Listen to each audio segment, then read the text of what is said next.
A graça e a paz do nosso Senhor e Salvador Jesus Cristo. Meus queridos, nesta manhã, neste tempo, quero trazer um devocional para vocês, um maná muito, muito gostoso, muito especial. Olha o que está escrito no livro de 1 Reis, capítulo 3, versículo 9. Diz assim a palavra do Senhor.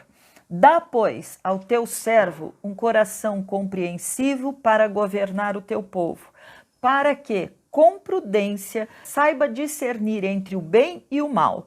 Pois quem seria capaz de governar este teu grande povo?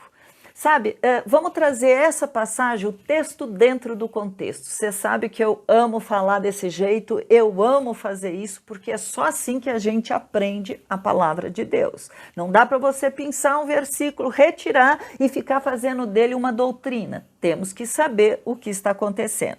Davi, naquele momento, ele havia morrido e agora o seu filho Salomão havia tomado o seu lugar. Foi o próprio Deus quem havia dito que era Salomão que seria escolhido para governar depois da morte de Davi. Agora, nós temos que ver que o que Deus tinha dito sobre Davi é que Davi era um homem segundo o coração de Deus. E Salomão, neste momento, ele ainda é um jovem que está começando um reinado. E ele fala justamente essa oração pedindo a Deus esse coração compreensivo. E ele reconhece, então, o seu trabalho que teria pela frente, a dificuldade que ele iria enfrentar, né? Porque ele estava diante de um povo muito grande e, como ele mesmo diz, não passo de uma criança. Ele era um jovem. Em outras palavras, o que ele estava dizendo, olha, eu não sei como agir. E como é bom, às vezes, a gente chegar diante de Deus e falar exatamente isso. Eu não sei como agir nessa situação. Eu não sei o que falar, eu não sei o que fazer. Mas vamos continuar aqui. Ele foi escolhido, então, por Deus, o seu pai passou essa incumbência para ele e ele teria que ocupar esse lugar do pai, mas nós temos que ver que aquela responsabilidade estava trazendo para ele um peso muito grande e foi aí que faz Salomão esse pedido. Vamos ver em três partes. Ele pede um coração compreensivo, ele pede prudência e ele pede discernimento para saber aquilo que era certo, errado, bem e mal. Foram essas os seus três pedidos, a sua oração para Deus. Esse coração compreensivo abrange muitas coisas. Ele estava falando de amor, ele estava falando de sensibilidade, de empatia com as pessoas, com o sofrimento. Ele estava falando de buscar a Deus, mas também ouvir as pessoas, de estar cuidando daquelas pessoas e ter paciência. Era isso que estava dizendo quando ele pede um coração compreensivo. Quando ele pede o ser prudente, então, ele está dizendo, Senhor, me ensina a ser cauteloso, me ensina a ser um moderado, sensato, Pai. Me ensina a ser uma pessoa, Pai, ponderada naquilo que eu tenho que decidir. Era isso que ele estava querendo dizer quando ele pede para Deus a prudência. E, por fim, quando ele fala para discernir, é claro, ele queria ter sabedoria para discernir o bem e o mal, o certo e o errado, para ele não errar. Isso era algo tremendo. E como eu disse, nós precisamos disso também, fazer essa oração. Senhor, nos dá um coração compreensivo, gera em nós prudência no agir, Pai, e nos dá discernimento entre o bem e o mal, o certo e o errado. Isso é uma oração que eu e você deveríamos fazer constantemente. E Deus se agradou do pedido de Salomão e não só se agradou, como diz assim, olha, já que você não pediu para mim, né? Você não me pediu riqueza, você não pediu que eu matasse os inimigos, você me pediu justamente apenas isso, então eu vou te dar muito mais. E Deus deu tanto para Salomão, gente, é uma coisa tão linda que a Bíblia diz que antes dele e depois dele, nunca houve uma pessoa como Salomão. Na sua inteligência, na sua capacidade,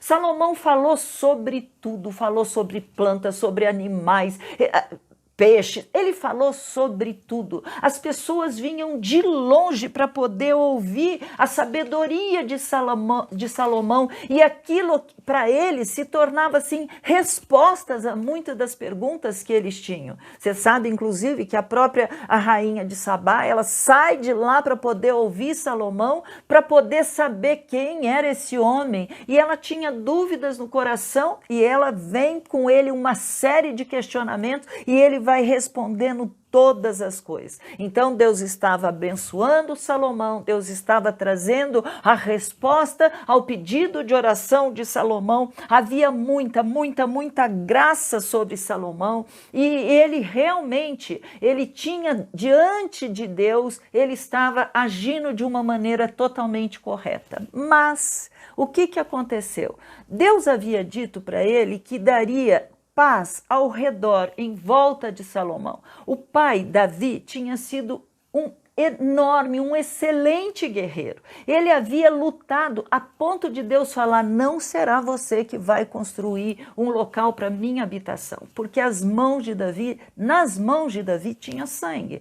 Então, quando Davi preparou todas as coisas para Salomão construir o templo, Deus disse para Salomão que daria paz. E disse a Davi: será o teu filho que vai construir, e eu darei paz em redor. Só que Salomão resolveu que ele deveria, primeiro ele casou com a filha do rei do Egito.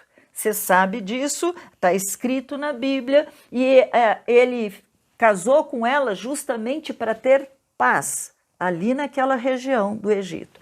Muito bem. Não foi apenas com ela que ele se casou. A Bíblia diz que ele teve 700 esposas e 300 concubinas. Ao todo foram 1000 mulheres que estavam ali na cabecinha de Salomão. Estas 700 eram esposas realmente, e muitas delas, como eu disse, filhas de reis que viviam em volta, onde Salomão estava querendo buscar o quê? A paz. Ele, diferentemente de Deus, do seu pai Davi, diferentemente de Davi, ele estava tentando ajudar Deus, fazendo com que, através desses casamentos, ele tivesse paz. Mas o pior de tudo que aconteceu com Salomão é que quando essas mulheres, ele casava com essas esposas que vinham de outros povos, de outras culturas e que tinham outras religiões, outros deuses, Salomão começou a fazer templos para que elas pudessem continuar adorando a estes falsos deuses. Não bastando este pecado, Salomão também fez algo que era não só elas, mas ele mesmo começou a sacrificar e seguir a estes falsos deuses. Isso mostra claramente da infidelidade de Salomão. E eu nem estou aqui para falar se Salomão de repente foi salvo ou não. Eu espero que tenha sido, porque no final, quando a gente está lendo o livro de Eclesiastes, ele fala o seguinte: de tudo o que se ouviu, a conclusão é esta: tema a Deus e guarde os seus mandamentos, porque isso é o dever de cada pessoa, porque Deus há de trazer a juízo todas as obras, até a que estão escondidas. Por isso que eu espero que no final, quando ele escreveu isso, ele tenha tido discernimento novamente para saber: eu fiz errado,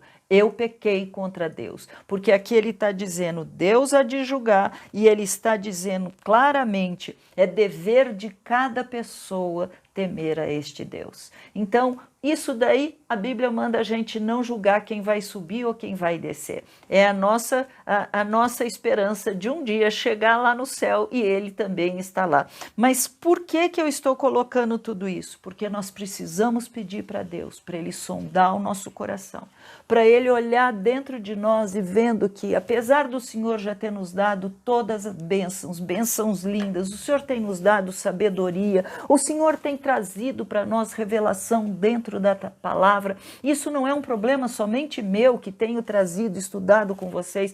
Todos nós todos nós que queremos crescer na graça e conhecimento do Senhor, todos nós que vamos, ou mesmo aqueles que não vão a uma igreja, precisam estar vigiando o coração, porque o coração nosso, ele é enganoso, ele é corrupto. Você pode começar muito bem um caminho, mas você pode se desviar ali na frente e do nada, por nada, você pode de repente entristecer demais ao Espírito Santo de Deus. Então eu quero orar com você para que você esteja cada vez diariamente buscando a Deus e pedindo: Senhor, sonda o meu coração, não me deixe pecar contra o Senhor, não me deixe contra a tua palavra. É por isso que nós precisamos ler a palavra para saber o que agrada a Deus e o que não agrada a Deus. Vamos orar? Pai amado e querido, a tua palavra ela é rica, rica, Pai, e ela nos ensina, ela nos exorta, ela mostra o caminho que nós devemos andar, Pai. A tua palavra, Pai, ela é cheia de sabedoria e o Senhor tem graça para nós, para que a gente possa cumprir, obedecer, caminhar em cima do que está escrito. Então, Pai, em nome de Jesus Cristo, eu estou orando, eu estou te pedindo, Pai, em nome de Jesus, que o Senhor esteja nos visitando, não apenas a mim, a cada um que assiste, Pai, mas a todos que se dizendo crentes, cristãos, protestantes, não importa, crente é aquele que crê. Então eu te peço, Pai, que o Senhor esteja visitando o nosso coração, Pai, e retirando o que não te agrada, mas nos ensinando o caminho que nós devemos seguir, Pai. A tua palavra é o caminho, Pai, ela é lâmpada para os nossos pés, Pai. Então eu oro te pedindo, Pai, em nome de Jesus, Pai,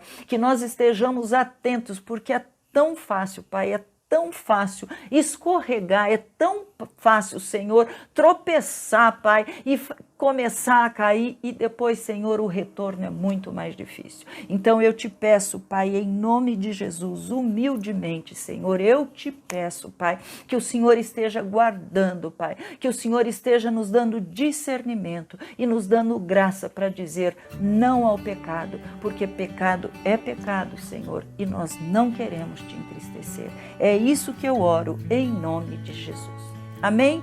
Alerta, querido, cada dia na frente de Deus, na presença de Deus, peça a Ele para que você possa caminhar neste dia que se chama hoje, porque melhor é o fim do que o começo.